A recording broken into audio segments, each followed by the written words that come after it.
I am excited that God has blessed us to be in a new year. I am excited that God would allow us to be in a new year. For some people I know, some family members I know, it's another day, and we're glad to be in another day. But this is a new year. Many of you have put in time already, probably early last year or middle of last year, the end of last year, for your vacations. And so your company would know exactly when you're taking off, and hopefully you get that exact time. You're planning, saving up for that.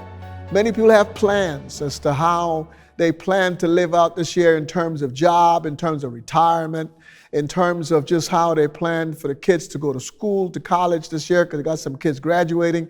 All of these different things take place within a family structure. Some people are just glad that God has blessed them with a new year because of all the health issues they have had and all the difficulties they've been through maybe in marriage. And they're just glad that they're in a new year and trying to figure out how to navigate this new life that they're in. In the midst of all of that, the question that many times I would ask my family is, what does God want for you in the new year? I know that could be a very difficult question that make people look for the purposes of God and all of those things. But you don't have to do all those things. It simply is, when a person decides in their heart what they want to do, God will guide their steps, especially when what they decide is in a biblical frame of reference. It's not hard to understand the will of God when we understand the gifts that He's given us.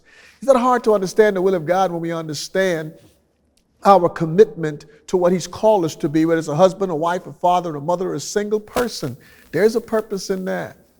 And learning that in the Scriptures will keep us galvanized to the reasons that God has held us in the new year. I always think that that is a blessing because, the nation of Israel, He gave, even though they disobeyed Him, He gave them, most of them, their full life. He said, you got 40 years to live.